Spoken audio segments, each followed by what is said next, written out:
ہم لوگوں کو considering that he is been very hawkish in the past, آپ کو لگتا ہے کہ اس چینج آف ڈائنامکس اور مارکو روبیو کا سامنے آنا اینڈ جے ڈی وینس کا زیادہ سامنے ہونا، پیٹ ہیگزٹ کو تھوڑا سا پیچھے کر دینا، اس ساری سچویشن کا مطلب یہ ہے کہ ناؤ اٹس اے ڈو اور ڈائی والی سچویشن کہ اگر یہ نہ ہوا معاہدہ تو پھر گڑبڑ ہے؟ دیکھیں، ٹرمپ نے شروع میں مس گائیڈ ہوئے نتن یاہو سے اور ایک غلط جنگ غلط ٹائم پہ شروع کی اور اس کو جیت نہیں سکے. یہ ایک ایکسٹریم پریشر تھا. اس کے بعد اس سے وہ نکلنا چاہتے ہیں اور جلدی نکلنا چاہتے ہیں، لیکن Trump is under extreme pressure, external بھی اور انٹرنل بھی.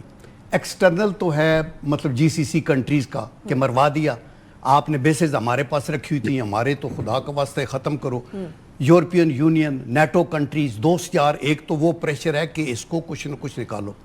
دوسرا پریشر اسرائیل کا ہے اور اس لابی کا ہے جو کہ امریکہ کے اندر جوئش لابی ہے، جو یہ کہتے ہیں اور جو اس کے ووٹرز بھی ہیں، جو ہر وہ جو ہے نا ڈیپ سٹیٹ کے اندر وہ گڑے ہوئے ہیں، تو وہ اس کے اوپر کرتے ہیں.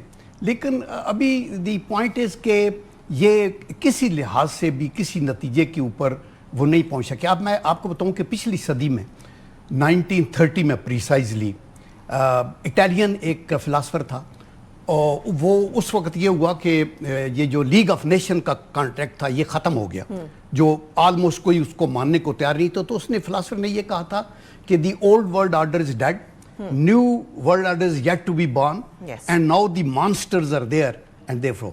یہ بھی یہ سچویشن تھی. الحمدللہ یہ پاکستان کا رول تھا کہ دونوں اتنے زیادہ ریجڈ تھے اپنے ویو میں کہ انہوں نے ان کی مجبوریوں کو سمجھا پاکستانی میڈیٹرز نے، اور پھر ان کو بائی پاس کر کے کوئی ایک طریقہ نکال کے ان کو ایم او یو پہ لائے. یہ ایگریمنٹ کی بات نہیں ہو رہی، یہ ہے میمورینڈم آف انڈرسٹینڈنگ. اچھا، لیٹر آف انٹینٹ ہے، میمورینڈم آف انڈرسٹینڈنگ ہے. جنرل صاحب یہ تو سمجھا دیں پہلے ہے کیا یہ، کچھ سمجھ ہی نہیں آ رہی کیا ہے. دیکھیں نا، جب تک آپ فارمل ایگریمنٹ نہ کریں، اور میں یہاں لاسٹ بات یہ کہنا چاہتا ہوں کہ دیکھیں ٹرمپ نے under the pretext America first کیا کیا، گلوبل پیکٹ آن کلائمیٹ کو فلاؤٹ کیا.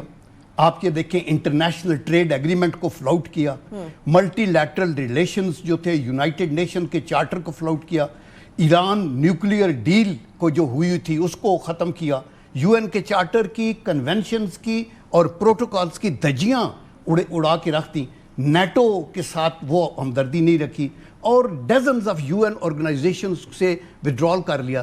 تو آپ یہ ایم او یو کریں گے، ایون ایگریمنٹ کر کے اگر وہ پیچھے ہٹ گئے تو ایم او تو اسٹیل میٹ ہوگی، اور یہ اسی طرح جاری رہے گا. یہ جو ابھی ہے نا یہ اسی طرح رہے گا کہ جب تک کہ وہ کہتے ہیں نا کنویں کو پاک کرنا ہے تو صرف بالٹیاں پانی کی نکالنے سے نہیں، وہ جو ناسور ہے وہ اس کو نکالنا ہے. اسرائیل کا وجود مڈل ایسٹ کے اندر ایسا ہی ہے کہ وہ لبنان کے اندر گیا، سیریا